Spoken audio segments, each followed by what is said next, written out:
There's a single definition of success. Look at yourself in a mirror in the evening and wonder if you disappoint the person you were at 18 right before people get corrupted by life. Let him or her be the only judge. Not your reputation, not your wealth, not your standing in a community, not the decorations on your lapel. If you do not feel ashamed, then you are successful. All other definitions of success are modern constructions, fragile modern constructions. The ancient Greeks' definition of success was to have had a heroic death. But as we live in a less martial society, we can adapt our definition of success as having taken a heroic route for the benefits of the collective, as narrowly or broadly defined as you want, so long as it's someone else. For example, secret societies have the rule of uomo d'onore. You're as good as what you do to other members.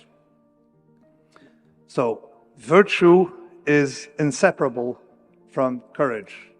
So we had to take some risks, personal, financial, whatever, for the sake of others. That's success. That's honor. It can be helping the local municipality, for example. I'm giving a hint here. But the more micro, the less abstract, the better. So success requires absence of fragility.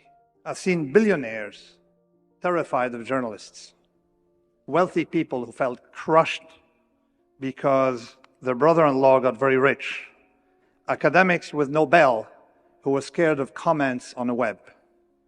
The higher you go, the worse the fall. For almost all people I've met, external, not internal, success came with an increase in fragility and a heightened state of insecurity.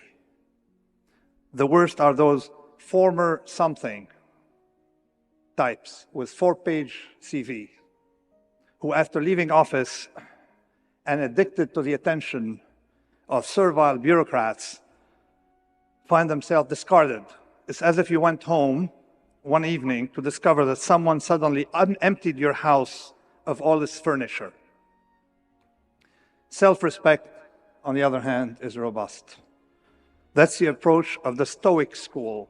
So, I've seen robust people in my village, Amyun, who were proud of being, local citizens, liked by the community. They wake up happy and go to bed happy.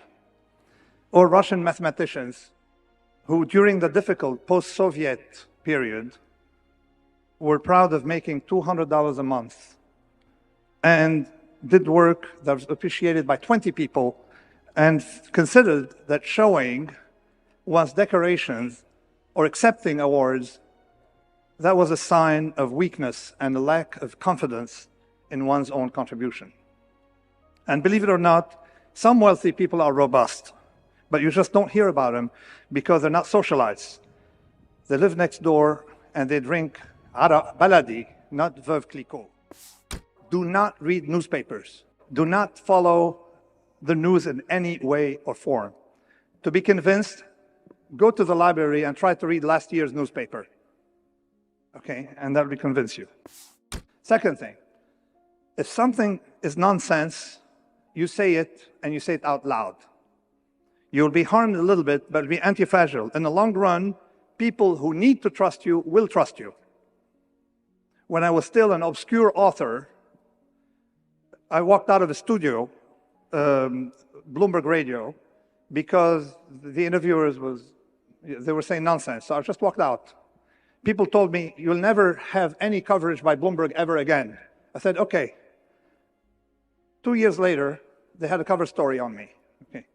So if you see nonsense, say it and say it loud. Treat the doorman with a lot of respect. Okay, more than if you were the boss. The boss can go down, not the doorman. If something is boring, avoid it. Except, of course, taxes and visits to your mother-in-law. Okay, other than these, avoid everything boring. Now, what was the idea of Hammurabi's Code? It was not eye for eye. Eye for eye limiting damages, and making things balanced. No. It was that you cannot walk away from risks you've created for others. You should own your risks. That's the idea of Hammurabi's quote. You cannot have civilized society unless those who create risks aren't also bearers of that risk. But let's first look at it from a moral standpoint, okay? You've heard of the golden rule, do unto others what you want them to do to you, which I find a little intrusive because, say, I like raw Lebanese meat, Lebanese kibbeh. I'm not going to force you to eat it, all right? So there's actually, and say I'm a bureaucrat and like this kind of stuff. I'm not going to force you. There's a much more robust silver rule. Don't do to others what you don't want them to do to you. And effectively, you can't have civilization without the silver rule. People ask me, what should I be doing? Okay, I'm 20 and, go somewhere. Start a business, take risks now. Because everybody wants to work for a GMO to improve the world. And you end up like the UN offices, manufacturing problems. So you hire more staff who fly business class and have an apartment in Geneva, that kind of stuff. Start a business because we're tired of people who want to work for NGOs, okay? Start a business, create jobs for others, okay? And do not rent seek. Do not be in rent seeking. Have some skin in the game. Just like, your grandparents probably, one of your grandfathers was at age 18 disembarking in Normandy. They took a lot of risks, these kids, 18-year-old. Okay, take some risk starting a business. Thanks. Because of you, I started doing deadlifting. Okay, yes. That has been great. Right, skin in the game, yeah. So skin in the game, let me tell you something about deadlifting. I had this motto, skin in the game, that you should never tell people what they should be doing. You should tell them what you're doing, okay? And I had a back injury when I was riding Anti-Fragile, about 7 years ago. And I cured it by deadlifting. So, and then I started discovering the value of intense heavy weight on humans, like the bone, stuff like that. And the reason I talk about my own deadlifting is only to say that I have skin in the game. I'm telling you, I have the injuries of a deadlifter. I'm telling you, so I bear the risk of my advice. I always liked Nassim Taleb's framing on this, where he said, with my family, I'm a communist. With my close friends, I'm a socialist. At my state level politics, I'm a Democrat. At higher levels, I'm a Republican, and at the federal level, I'm a libertarian. Right? So basically, the larger the group of people you have massed together who have different interests, the less trust there is, the more cheating there is, the better the incentives have to be aligned, the better the system has to work, the more you go towards capitalism. The smaller the group you're in a kibbutz, you're in your commune, you're in your house, you're in your tribe, by all means, be a socialist. With my aunts, with my brother, with my cousins, with my uncles, with my mom, with my family, I'm a socialist. That's the right way to live a loving, happy, integrated life. Yes. But when you're dealing with strangers, you want to be a real socialist? Great. Open all your doors and windows tomorrow. Please, everybody, come take what you want. See how that works out. And there are a lot of rules in my book, so I'm going to end up with no-nos, the things to avoid completely.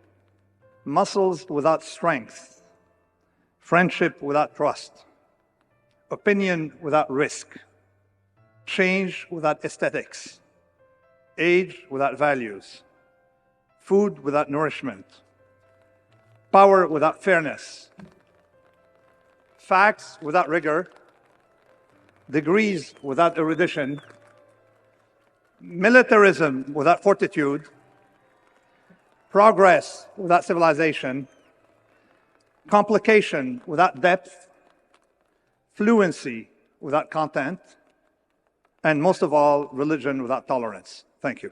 Now let's end with some insightful quotes on these rules. Do not disappoint your 18-year-old self. I have found freedom in dropping being respectable. Respectability is a social strategy to keep you imprisoned. Osho. Nietzsche's master slave morality in modern terms. Reputation is for slaves. Honor, courage, and integrity is for the self-owned. Nassim Taleb. Sacrifice for others. Every person must decide at some point whether they will walk in the light of creative altruism or in the darkness of destructive selfishness. Martin Luther King. Seek self-respect. When wealth is lost, nothing is lost. When health is lost, something is lost. When character is lost, all is lost. Billy Graham. Avoid things that bore you. That's the whole secret. To do things that excite you. Ray Bradbury. Tell people what you do, not what they should do. The superior man acts before he speaks, and afterwards speaks according to his action. Confucius.